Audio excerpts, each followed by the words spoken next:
बिस्मिल्लाहिर्रहमानिर्रहीम। आज इत्तेशाद दहशतगर्दी अदालत लाहौर में शाह महमूद कुरैशी साहब की पेशी पे हाज़िर हुए थे और शाह साहब से मुलाकात भी हुई, फैमिली भी सारी साथ थी। आज डॉक्टर आरिफ अलवी साहब ने मेहरबानी फरमाई, वो खसूसी तौर पे तशरीफ़ लाए मुलाकात करने के लिए। उनके साथ भी उनका तबादला ख्याल हुआ और शाह साहब का कहना ये था कि जो कुछ आज पाकिस्तान में किया जा रहा है, जिस उजलत से फैसले किए जा रहे हैं, जिस जल्दबाजी का मुजाहरा किया जा रहा है, इससे यकीनन पाकिस्तान का फ़ायदा नहीं नुकसान होगा। उनका कहना ये था कि बिलावल भुट्टो जरदारी साहब और पाकिस्तान पीपल्स पार्टी का जो रोल रहा है इस 26वीं आइनी तरमीम के अंदर, उसकी टाइमिंग भी मशकूक है और उसका इसके अंदर रोल भी मशकूक है। वो इसलिए कि पाकिस्तान पीपल्स पार्टी ने हमेशा फ़ख्र महसूस किया है 73 के आइन पे या 18वीं तरमीम पे, और इन दोनों चीज़ों में जो एक मुनफरिद चीज़ है वो ये है कि ये दोनों कंसेंसस डॉक्यूमेंट्स हैं। इन दोनों डॉक्यूमेंट्स को या इन दोनों लेजिस्लेशन को पास करने के लिए तमाम स्टेक होल्डर्स को ऑन बोर्ड किया गया था। बड़े फ़ख्र से वो हमें बताते हैं कि 10 माह की ले दे के बाद 18वीं तरमीम पास हुई थी। 350 घंटे से ज़ायद की डिबेट के बाद, मीटिंग्स के बाद इसको पास किया गया था। लेकिन उसके बरक्स आज 26वीं आइनी तरमीम को उजलत से पास किया जा रहा है, जल्दबाजी का मुजाहरा किया जा रहा है। इतवार के दिन रात को 2 बजे कौमी असम्बली का इजलास बुलाकर चोर दरवाजे से उसको पास कराने की कोशिश की गई।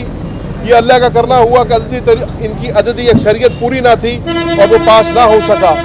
दूसरा अटेम्प्ट किया जा रहा है, मेंबर्स को यरगमाल बनाया जा रहा है, पंजाब हाउस मार मेंबर्स को ठिकाया जा रहा है, और अब जो दूसरा शब खून मारा जा रहा है वो 63A पे मारा जा रहा है कि 63A को रिवोक करने की बात की जा रही है। सितम ज़रीफ़ी ये है कि वो बिलावल भुट्टो साहब, जो वो पीपल्स पार्टी जो अपने आप को जमहूरियत का अलम बरदार कहते हैं, जो अपने आप को डेमोक्रेसी के चैम्पियंस कहते हैं, आज वो दलील पेश कर रहे हैं 63A को रिवोक करने की।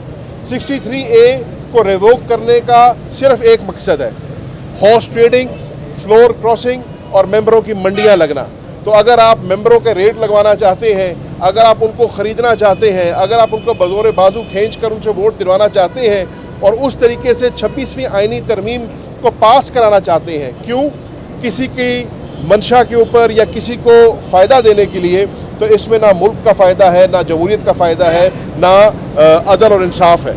इसलिए पाकिस्तान तहरीक इंसाफ जो है अपने आइनी और कानूनी हकूक़ को मलूज़ ख़ातर लाते हुए और समझते हुए पुरअमन तरीके से पाकिस्तान में एहतजाज कर रही है। कल आपने देखा कि 3 शहरों में हमारा एहतजाज था, मियांवाली में, फैसलाबाद में और बहावलपुर में। लेकिन जिस किस्म का जुल्म, जिस किस्म की फस्तायत, जिस किस्म की पुलिस गर्दी के साथ हमारे पुरअमन एहतजाजियों के ऊपर जो है फस्तायत बरती गई है, इसकी आपको मिसाल पहले नहीं मिलती। अगर हम आइन और कानून के दायरे के अंदर रहते हुए पुरअमन तरीके से एहतजाज कर रहे हैं अदलिया की बहाली के लिए, खुद मुख्तारी के लिए, अदलिया की आज़ादी के लिए, तो उसके ऊपर किसी को डंडे बरसाना, रबर बुलेट्स का इस्तेमाल करना, टीयर गैसिंग करना, ये इजाज़त ना पंजाब पुलिस को मिलती है, ना पंजाब हुकूमत को मिलती है। इसी तरीके से कल अगर डी चौक के ऊपर पाकिस्तान तहरीक इंसाफ पुरअमन तरीके से एहतजाज करना चाह रही है, मेरा हुकूमत वक्त को ये बिरादराना मशवरा है कि मेहरबानी करके आइन और कानून को अपने हाथ में ना लें। आप लोगों ने हमेशा अली अमीन गंडापुर के ऊपर तनकीद की, आप लोगों ने हमेशा अली अमीन को कहा कि वो गुंडागर्दी करते हैं या वो ताकत का इस्तेमाल करते हैं, लेकिन हकीकत ये है कि अली अमीन ने बुर्दबारी का सबूत दिया, अली अमीन ने एक चीफ एग्जीक्यूटिव होने का सबूत दिया और अली अमीन बुरहान से पीछे हटे। जब उनको लगा कि यहाँ पर तसादुम होगा या यहाँ पर खून खराबा, खून रेजी हो सकती है, खुदा न खास्ता, वो पीछे हटे। आज अगर वो पुरअमन तरीके से आते हैं, गोलियाँ किसने बरसाई? पंजाब हुकूमत ने बरसाई। टेयर गैसिंग किसने की? पंजाब हुकूमत ने की। फस्तायत और जुल्म किसने किया? पंजाब हुकूमत ने किया, पंजाब पुलिस ने किया। तो मेहरबानी करके ऐसा ना करें।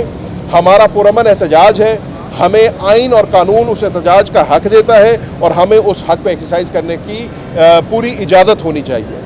हम पाकिस्तान तहरीक इंसाफ के अंदर पुरअमन एहतजाज को हमेशा उसके फ़रोग़ के लिए और उसको अमल में लाने के लिए कोशिश करेंगे।